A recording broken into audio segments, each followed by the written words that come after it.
بسم اللہ الرحمن الرحیم ایاک نعبد و ایاک نستعین۔ میں آج اپنی آئی ایس ایف کی اب میں کیا کہوں بیٹیوں، ہماری فیوچر کے لیڈرز، خواتین کے لیڈرز، مجھے بڑی خوشی ہوئی کہ آج مجھے موقع ملا آپ سے بات کرنے کا۔ میں یہ چاہتا ہوں کہ جو میں آج آپ کے سامنے باتیں کروں، آپ نے یہ کالجز، یونیورسٹیز، ہر جگہ یہ بات لے کے جانی ہے، کیونکہ میں آپ سے پولیٹکس کی بات نہیں کر رہا۔ میں آپ سے جو بات کر رہا ہوں وہ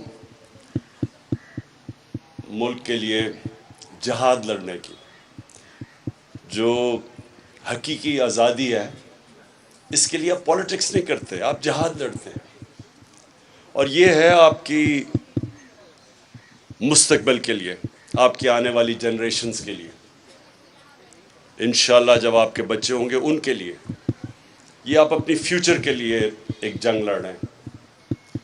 اور یہ ہے کیا، میں ذرا آپ کو بڑے آسان طریقے سے سمجھانا چاہتا ہوں کہ یہ حقیقی آزادی ہے کیا۔ دیکھیں، سب سے زیادہ دنیا کی تاریخ میں اگر کسی انسان نے زیادہ اچیو کیا ہے، نہ کسی نے پہلے کیا نہ کوئی بعد میں کر سکتا ہے، وہ ہمارے نبی صلی اللہ علیہ وسلم تھے۔ تو انہوں نے کیا کیا تھا؟ ہمیشہ اپنے آپ سے یہ سوال پوچھیں کہ کیوں اللہ ہمیں کہتا ہے کہ ان کے راستے پہ چلو؟ اللہ کا حکم ہے کہ ان کے راستے پہ چلو۔ ان کے راستے پہ چل کے اللہ کو تو کوئی فائدہ، اللہ تو بے نیاز ہے، اس کے پاس تو سب کچھ ہے، اس کو تو وہ تو خود کفیل ہے۔ اللہ ہماری بہتری کے لیے کہتا ہے کہ ان کے راستے پہ چلو، کیونکہ کسی انسان نے وہ اچیو نہیں کیا جو انہوں نے کیا۔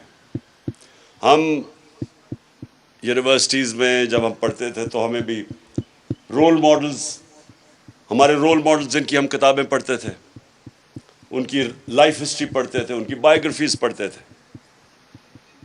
وہ کیوں پڑھتے تھے؟ کیونکہ وہ انہوں نے زندگی میں کوئی اچیو کیا ہوا تھا۔ میں جب کرکٹ کھیلتا تھا تو میں کرکٹ میں بھی میرے رول ماڈلز ہوتے تھے، ان کے اوپر پڑھتا تھا کہ کیسے انہوں نے کیا کیا۔ لیکن جس انسان نے انسانی تاریخ میں وہ اچیو کیا جو کسی نے کیا ہی نہیں ہے، ایک ہے کتاب دا 100 گریٹسٹ مین، اس میں نمبر 1 جو وہ کسی مسلمان نے نہیں لکھی کتاب، جو نمبر 1 ہے وہ ہے ہمارے نبی صلی اللہ علیہ وسلم ان ٹرمز آف گریٹنس۔ تو اس لیے اللہ کہتا ہے کہ ان کی زندگی سے سیکھو۔ اب جو انہوں نے مدینہ کی ریاست بنائی تھی، وہ ان کی سنت تھی۔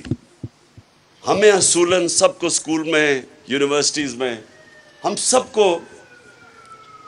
سب کو پتہ چلنا چاہیے تھا کہ وہ کیا ہوا تھا، وہ کیا دنیا کا انقلاب آیا تھا کہ وہ 10 سالوں کے اندر انسان بدل گئے۔ جن کی کوئی اہمیت نہیں تھی، انہوں نے دنیا کی امامت کی۔ یہ تاریخ کا حصہ ہے کہ رومن امپائر اور پرشین امپائر، سپر پاورز، ایک دم یہ 10 سال کے فنومینا میں 622 اور 632 کے بیچ میں جب نبی صلی اللہ علیہ وسلم پہنچے مدینہ اور جب وہ دنیا سے گئے، ان 10 سالوں کے اندر انسان بدل گئے اور انہوں نے دنیا کی امامت کی۔ یہ ہسٹوریکل فیکٹ ہے۔ تو کیا ہوا تھا؟ انہوں نے حقیقی طور پہ لوگوں کو آزاد کیا تھا، انسانوں کو آزاد کر کے ان کے پوٹینشل کو آزاد کر دیا تھا، چھوٹے سے انسانوں کو بڑے انسان بنا دیا تھا۔ جو مولانا رومی کہتے ہیں کہ جب اللہ نے تمہیں پر دیے تو کیوں زمین پہ رینگ رہے ہو چونٹیوں کی طرح؟ ہم سب کے پاس پر ہے، ہم کوئی بھی اوپر جا سکتا ہے، کیونکہ ہم اللہ کی سب سے عظیم مخلوق ہے، اشرف المخلوقات۔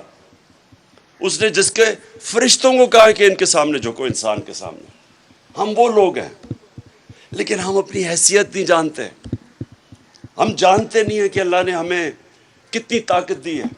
جب شیطان نے کہا کہ میں نہیں جھکتا، یہ مٹی کا بنا ہوا ہے، میں آگ کا، تو اللہ نے کہا تمہیں نہیں پتا کہ میں نے اسے کتنی طاقت دی ہے، صلاحیت دی ہے، پاور دی ہے۔ تو ہم سب کو اللہ نے پاور دی ہے، ہم سب میں پوٹینشل ہے کہ ہم کچھ بھی کر سکتے ہیں، لیکن ہم زنجیریں بندھی ہوئی ہیں جو روکتی ہیں ہمیں اوپر جانے سے۔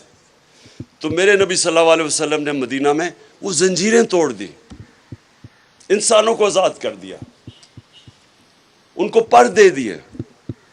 وہی لوگ تھے، اور یہ تاریخ کا حصہ ہے، وہی لوگ تھے جن کی کوئی حیثیت نہیں تھی دو سپر پاورز کے سامنے۔ 10 سالوں کے اندر وہ تبدیل ہو گئے، اور وہ جسمانی انقلاب نہیں تھا، وہ فکری انقلاب تھا، ذہنوں کے اندر تبدیلیاں آئی تھی۔ عورتوں کو انہوں نے آزاد کیسے کیا؟ رائٹس دے کے۔ آج بھی پاکستان میں سمجھتا ہوں کہ ہم نے باوجود کہ ہم نے قانون بھی پاس کیا،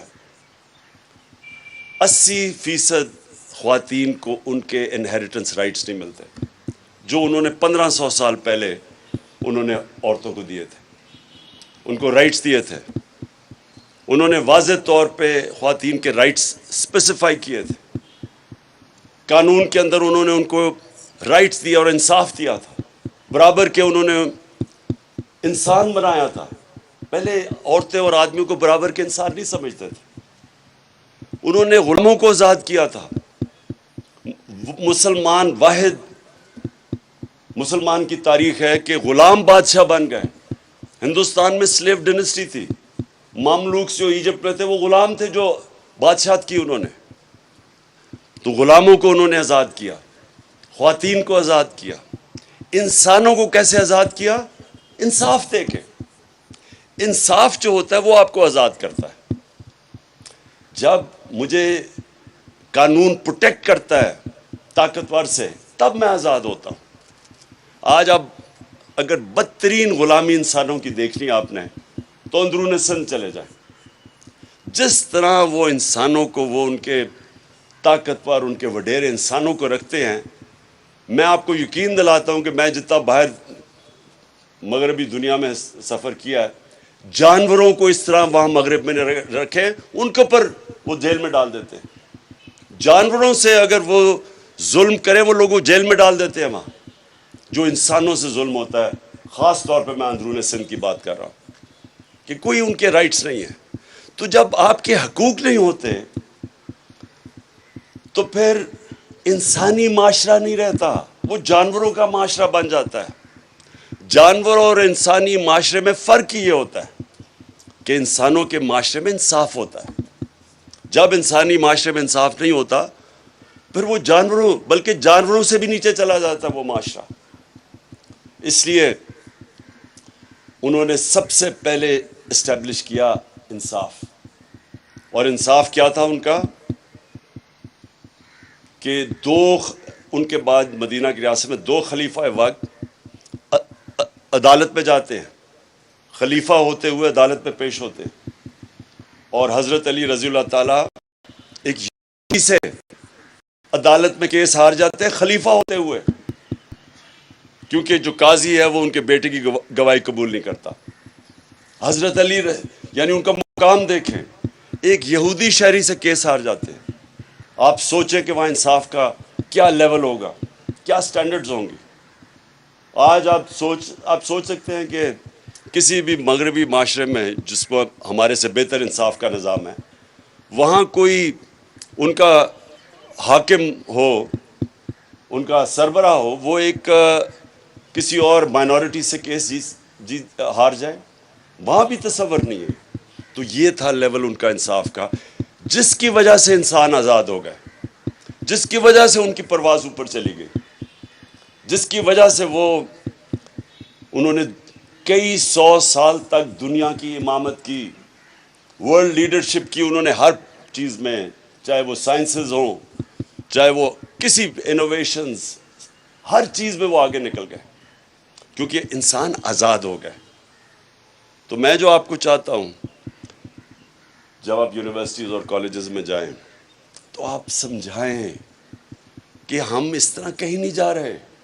اس طرح کے نظام میں جس طرح چور اوپر آ کے بیٹھ جائیں مانے ہوئے ملک کے ڈاکو اگر ملک کے اوپر بیٹھ جائیں، آپ ایک فیکٹری کے اوپر چور بٹھا دیں، وہ فیکٹری آپ کی بند ہو جائے گی۔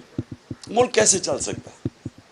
آج ساری جتنی بھی غریب ملک ہیں ان ساروں کی ایک ہی کہانی ہے، وہاں انصاف نہیں ہے، وہاں رول آف لا نہیں ہے، وہاں انصاف کی حکمرانی نہیں، وہاں جنگل کا قانون ہے۔ جو طاقتور ہے وہ قانون سے اوپر ہے، جو کمزور ہے اس کو انصاف نہیں ملتا۔ ہمارے نبی صلی اللہ علیہ وسلم نے کہا تھا کہ تمہارے سے پہلے بڑی قومیں تباہ ہوئیں کہ کمزور جب چوری کرے وہ جیل میں، اور طاقتور جب چوری کرے تو اس کو این آر او مل جائے، اس کو پکڑے نہ، جو آج یہاں ہمارے ملک میں۔ انہوں نے تب کہا تھا کہ قومیں تباہ ہو جاتی ہیں، جس قوم میں رول آف لا نہیں ہوتا وہ تباہ ہو جاتی ہے۔ اور یہ ساری غریب ملکوں کی یہی کہانی ہے آج۔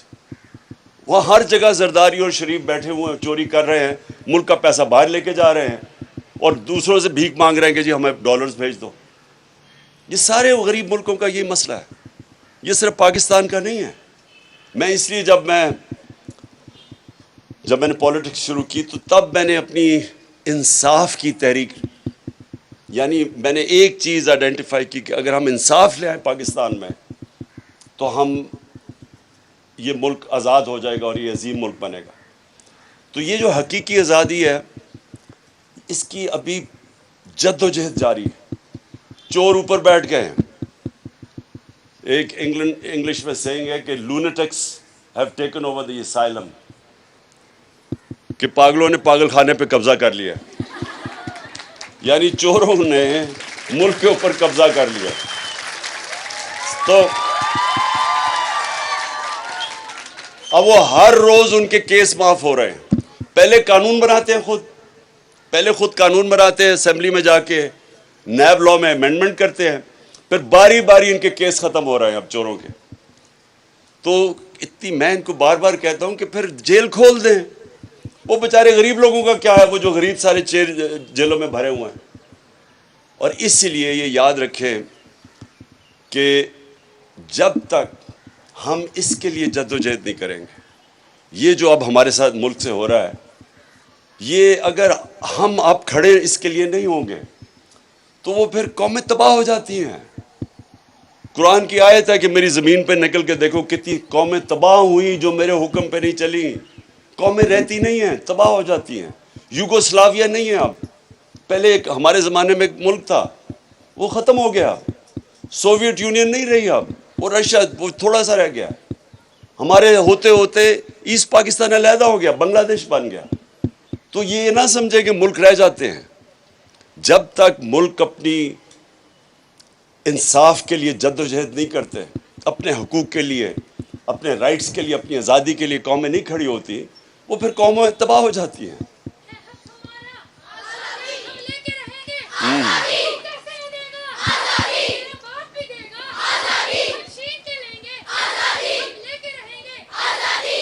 جی،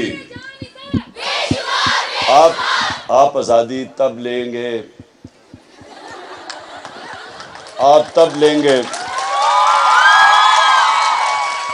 جب آپ ہر یونیورسٹی، آپ سارا یہ علاقہ اسلام آباد پنڈی آپس میں بانٹ لیں گے، اور آپ نے جس طرح جب پاکستان کی تحریک چلی تھی، تحریک پاکستان، تو تب بھی میری والدہ کی جنریشن وہ جاتے تھے کالجز کے اندر اور اپنی آزادی کی تحریک کی وہ پوری جد و جہد کرتے تھے، لوگوں کو اپنی طرف لے کے آتے تھے۔ اور آپ جتنی ایج کی تب بھی ہماری خواتین آپ کی ایج کی وہ جا کے پوری اس کے لیے جد و جہد کرتی تھیں اور تبلیغ کرتی تھیں اور لوگوں کو تیار کرتی تھیں۔ اس لیے آپ نے بڑا یہ جو وقت ہے یہ فیصلہ کن وقت ہے پاکستان کی تاریخ میں۔ یہ انشاءاللہ جس طرح قوم میں بیداری آئی ہے، جس طرح قوم میں شعور آیا ہوا ہے، تو انشاءاللہ اگر ہم سب اس وقت محنت کریں، لوگوں کے اندر جائیں، تو میرے میں شک نہیں ہے کہ یہ انشاءاللہ یہ جو تحریک ہے ہماری یہ حقیقی آزادی کی تحریک یہ کامیاب ہوگی۔ تو آپ نے سب نے میرے سے وعدہ کرنا ہے کہ لوگوں کے پاس جانا ہے ممبرشپ کرنی ہے. نائلہ مجھے بڑا پسند آیا آپ کی جو آپ کا جذبہ اور جنون تھا اور آپ میں جو شعور تھا, یعنی جو آپ نے کئی باتیں کی وہ بڑی, میں نے بڑے بڑے دیر میں جو پولیٹکس میں لوگ رہتے ہیں ان سے نہیں سنی وہ باتیں. کیونکہ دیکھیں دو چیزیں ہوتی ہیں, پولیٹکس آپ نے سمجھ لی ہے. ایک ہے پولیٹکس جو دنیا میں بدنام ہے. آدمی یا عورت پولیٹکس میں آتی ہے عوام کی خدمت کرنے کے لیے اور وعدے کرتی ہے کہ میں خدمت کروں گی عوام کی یا کروں گا, اور اس کے بعد خود پیسے بنانے شروع ہو جاتے ہیں, لوگوں کو لوٹنا شروع ہو جاتے ہیں. اور دوسرے ہیں جو پولیٹکس کو عبادت سمجھتے ہیں, جو پیغمبروں کا راستہ تھا, وہ بھی اسٹیٹ کرافٹ تھی. نبی صلی اللہ علیہ وسلم نے بھی مدینہ کی ریاست سنبھالی تھی, لیکن وہ ایک عبادت میں کنورٹ ہو جاتی ہے کیونکہ انہوں نے لوگوں کی زندگیاں بدل دی, انسانوں کو اٹھا دیا, فلاحی ریاست بنا دی, انصاف کر دیا, حقوق دے دیے. وہ بھی پولیٹکس ہے. تو دو پولیٹکس ہے, ایک قائد اعظم کی ہے, ایک ان چوروں کی ہے. اور آپ جو پولیٹکس کریں گے وہ آپ کی عبادت میں شامل ہوگی, کیونکہ آپ اپنی ذات کے لیے نہیں کریں گے, آپ اپنی قوم کے لیے کریں گے. جس طرح کشمیر کے لوگ ہیں جو مقبوضہ کشمیر میں, یعنی وہ کن مشکلوں میں ان کی خواتین نکلتی ہیں, ظلم ہوتا ہے, لیکن وہ بار بار قربانیوں کے بار بار نکلتی رہتی ہیں, کیونکہ وہ سب کو سمجھتے ہیں کہ غلام قوم کبھی کھڑی نہیں ہو سکتی. غلام صرف اچھے غلام بن سکتے ہیں, صرف آزاد قومیں اوپر جاتی ہیں. اور وہی جو میں نے پھر سے کہا کہ مدینہ کی ریاست ہمارے لیے ہمیشہ کے لیے ایک مثال ہے مسلمانوں کے لیے کہ کیسے ایک انسان بدلے, اور وہ دنیا کی انہوں نے امامت کی. اور اس لیے اللہ کہتا ہے کہ ان کے راستے پہ چلو ہماری بہتری کے لیے, کہ اگر ہم نے اس سے نکلنا ہے جس دلدل میں ہمیں پھنسایا ہوا ہے, قرضے لے کے. وہ ہمارا وہ شہباز شریف جاتا ہے ہر جگہ کہتا ہے جی دیکھیں میں بھیک تو نہیں مانگ رہا, میں مجبور ہوں, ہاں مجبوری ہے, میں بھیک تو نہیں مانگنا چاہتا لیکن میں مجبور ہوں, میں مانگنے نہیں آیا. تو وہ اصل میں ساری قوم کو ذلیل کرتا ہے. خوددار قوموں کی عزت ہوتی ہے, جو انسان اپنی عزت کرواتا ہے اس کی عزت ہوتی ہے.